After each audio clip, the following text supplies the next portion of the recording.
demonstration related to shaping machine. So this is one of the machines which is used to remove any rough surface of the material when it comes out from the casting. So you can see one of the workpieces which has been placed. This is of a mild steel. The surface is quite oxidized because this is a mild steel bar, so it gets easily oxidized. So we have to remove this material and give a finish like we see on the silver surfaces. So what will happen? We have got a single point cutting tool.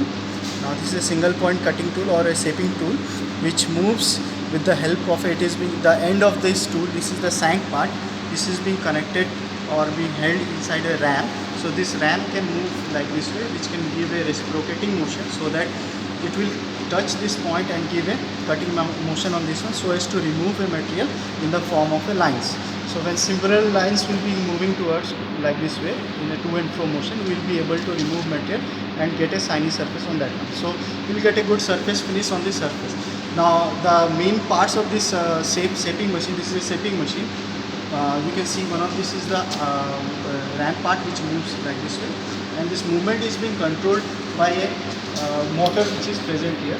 So this motor which runs with the help of a belt pulley connection, this helps in making this ram to move up and down through and through, making a forward and backward stroke like this way. So when it moves like this way, it becomes forward, and when it moves like this way, it becomes backward force. So there is a quick return motion mechanism inside this one, so which will be able, which helps to return once the forward stroke is over.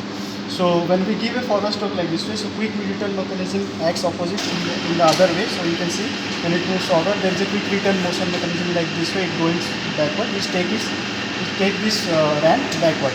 Now since the reciprocating motion is being transmitted with the help of a shank which is connected with the tool can easily move like this way to remove the material from the surface.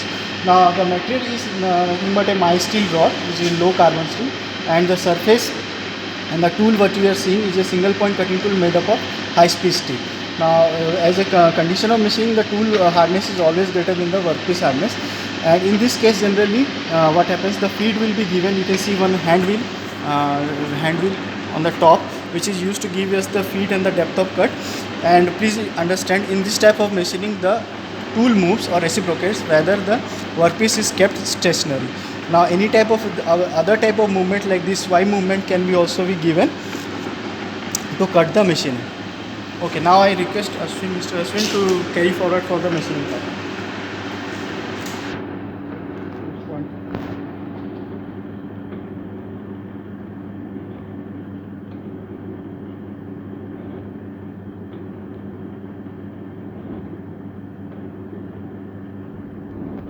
So you can see a line of material being removed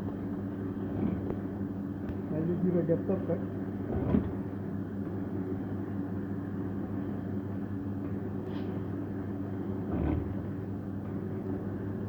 So this is the case of forward stroke, and this is the backward stroke which is controlled by quick return motion mechanism.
So you can see the metals being removed in the form of small chips.